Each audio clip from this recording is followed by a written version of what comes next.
Hello everyone, Sam here. Time for another book review video. You'll notice there's a couple of gaps in the shelves above me. That's because that's my ceremonial magical shelves, or a couple of them. And I'm going to do a quick run through some of the books that a person really should read if they want to start exploring ceremonial magic, or as it's often known, the Western magical tradition. It's one of the primary root stocks for pretty much all of the modern, at least European origin occult and metaphysical groups, and principally late Victorian period, although there is some material that's older, which I'll talk about a little bit here. First thing first, foundation source books that absolutely everybody who's interested in this topic will own or should own. Beginning with 3 books of occult philosophy by Henry Cornelius Agrippa of Nettelsheim. This is this edition's from Llewellyn a few years ago, and yeah, basically, look, anything that has to do with modern magical practices in here. You know, astrology, magical alphabets, numerology, angelic communication, sound, harmony, color magic, ritual tools, you name it, it's in here. There's a certain amount of Christian overlay here and there, but it's not as pronounced as one might think. And yeah, it's written in 1531, published in 1531, translated into English about 100 years later, 1651, and it has been just enormously influential in every aspect of Western magic since you know, the late Renaissance period. So, yeah, you want to know anything at all, this is a place to start. Other writers have elaborated. An awful lot of other writers have simply stolen directly from Cornelius Agrippa. He was highly influential, certainly in the alchemical movement, and specifically in Christian alchemy. And yeah. A writer who's not as well known as she should be, Emma Hardinge Britten, The Art Magic. Now, this edition's an interesting and valuable one. It's from Typhon Press, and it's annotated and edited by Mark Demarest from 2011. Emma Hardinge Britten was prominent, let's see, a prominent occultist in any number of ways. Initially in the United Kingdom, where she started off as a trance medium for an occult order called the Orphic Circle. Later in life, she became a prominent spiritualist lecturer and medium. She was one of the founders of the Theosophical Society with Madame Blavatsky, although she broke with Blavatsky around various issues. And this book, which was written just shortly before Madame Blavatsky's Isis Unveiled, is like Isis Unveiled, a mixture of borrowings from other people's writing, first published in 1876. Borrowings from other people's writings plus magical writing and experiences of her own. It's often seen as a companion book to the Ghostland, which is a fictionalized account of her experiences as a young magician and magical practice of the late Victorian period in general. I would recommend getting both. This one has a lot more direct and useful charts, some ideas. The annotations are very helpful because it will tell you where she got it from, and point you towards other sources should you wish to follow up some topic in depth.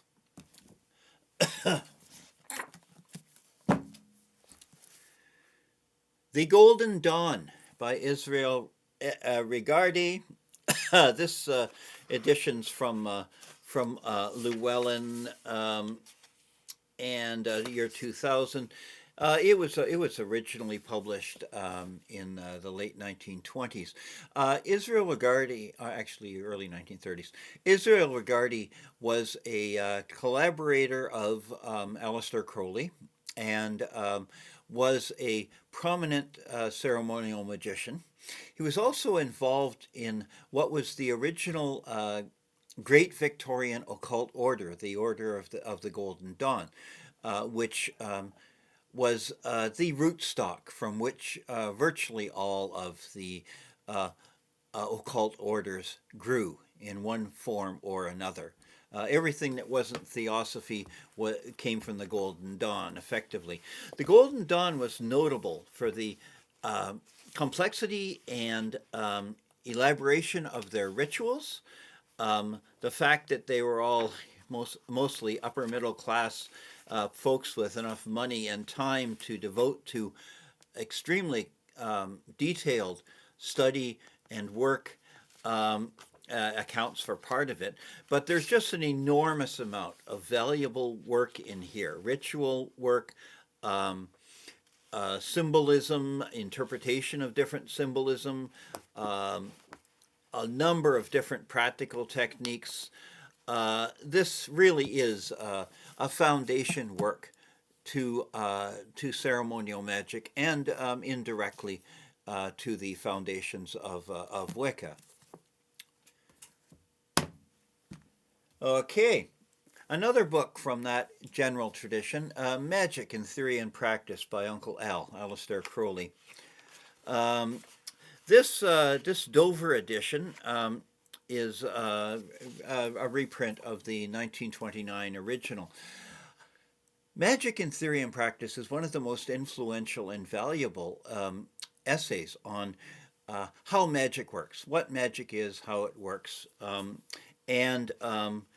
This edition also contains a number of important foundation rituals of the Ordo Templi Orientis, the ceremonial magical order that Aleister Crowley is associated with. He wasn't the founder of it, but he's the most important promulgator of it. Yes, if you're going to be a magician, you must read in Magick in Theory and Practice. You don't have to agree with him 100%, but it is such an important document. I really suggest that everyone must read it. In addition to that, this also contains the absolutely marvelous Liber Samek, which is the ritual by which you can attain the knowledge and conversation of your holy guardian angel, which is your higher purpose, the spiritual guide and guardian of your life, your purpose and meaning. Just a tremendously useful work. Again, it's a reprint. It's relatively inexpensive. Now on to a few. I think a few books about other prominent figures in ceremonial magic that you'll want to know something about. Women of the Golden Dawn, Rebels and Priestesses by Mary C. Greer. Published by Park Street Press in 1995. This is a series of biographies of prominent members of the prominent women members of the Golden Dawn, Maud Gonne, Mona Bergson Mathers, Anne Horniman, and Florence Farr, all of whom were, particularly Farr and Mathers, were prominent women intellectuals in the Victorian era. What is particularly interesting, of course, I mean they were very interesting people, is the insight into the roles and power of women in occult orders in the Victorian period. Something that is it's interesting and important for us to know something about, as well as just knowing these very interesting women, what they did and how they did it. This is another biography of Paschal Beverly Randolph, a 19th century black American spiritualist, Rosicrucian, and sex magician, written by John Patrick Deveney and published by State University of New York in 1997. Paschal Beverly Randolph was an extremely interesting character. A black man, magician.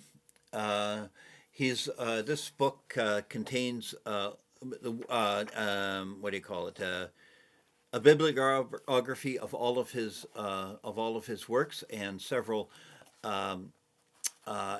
complete works of his on sex magic. He was one of the founders of the Order of the Golden Dawn. He was a prominent abolitionist and spiritualist lecturer and medium. A fascinating character, very influential, particularly into the Hermetic Order of Luxor, and then later the Order Templi Orientis, indirectly. Just if you want to understand Victorian occultism, it's useful to think about and find biographies of some of the key figures. Himself, Emma Hardinge, Britten, and Mary Greer's list of women at the Golden Dawn are good places to start for that. Okay, let's see. A couple more. Oh yeah, one foundation book. This I should have given earlier. The Key of Solomon the King, also known as the Clavicula Solomonis, by MacGregor Mathers. MacGregor Mathers was the leader of the Order of the Golden Dawn and a prominent Victorian occultist. This is a reprint, first published in 1888, but this reprint is, 1974 is my edition. The Key of Solomon the King is a grimoire. It is compiled from several documents in the British Museum, translated by Mathers. It contains a lot of really practical stuff, like how you consecrate, bless, and use the various tools of a magician. Of course, a list of what the tools are. Things like the magical pentacles, which are used and charged for various purposes, different methods of doing magic. It's just a really useful grimoire, and it's probably one of the most prominent ones available, so get a copy. John Michael Greer, Inside a Magical Lodge, Group Ritual in the Western Tradition. Ceremonial magic is meant to be practiced in groups, in a fairly organized, more or less Masonic lodge style of group. And this is a very good, very thorough book on how these groups work. The various oaths you might swear, the things like the secret handshakes and recognition stuff, rituals of installation of officers, the role of the different officers, the fundamentals of lodge magic and symbolism. It's just a very fine and very useful book if you should wish to practice in that style, or just to have an understanding of how it works. Remember that in late Victorian times, Oh, something like a third or so of all adult men belonged to magical orders, most of which were organized on a more or less Masonic model. So if you want to understand a lot of late Victorian culture, you really have to have some understanding of how the lodge system worked. And of course, if you want to practice ceremonial magic, you really have to have hopefully a couple of buddies and some understanding of how to organize a magical lodge. Two more books, and then I'll be done. Um, these are books of ritual and discussion. The Middle Pillar, The Balance Between Mind and Magic by Israel REgardie. Uh, this one's 1998 edition from Llewellyn. Um, it's just a very good discussion of how how the energy works and how magic works in the Thelemic tradition, the OTO tradition, in particular, but in ceremonial magic in general. Explains a lot of the symbolism, um, the what do you call it, Kabbalistic, uh, the Kabbalistic symbolism of the two pillars, pillar of mercy and pillar of severity, and how to find a balance in the middle, how the various energies associated with each of the sephira, the points of power on the pillars, work with one another, all of that sort of thing. REgardie was also a Jungian psychiatrist, and so he has a fair amount of psychological stuff that he talks about how the how psychology fits with things like the middle pillar, exercise, and so on. A useful, interesting book of ritual. This is an even more interesting book, but I think it's out of print. Ceremonial Magic, A Guide to the Mechanics of Ritual, also by Israel REgardie. This one is a in-depth discussion and breakdown of one of the key key rituals, the Rite of the Bornless One, also known as Liber Samek, um, which is and also things like the opening by Watchtower and the other foundation Thelemic ritual. So I've run through all of these things fairly quickly, but I'm telling you, there's a ton of stuff out there in this area. A lot of it is extremely what can I say, detailed. They One thing about ceremonial magicians is that they really like to break things down into fine detail, probably finer than you would find useful until you had done a fair amount of reading and work in that area. These books will all be useful to you to give you a handle on what kind of energy they're working with, and how to begin to approach this foundation set of ideas and practices. Thanks very much. Talk to you soon.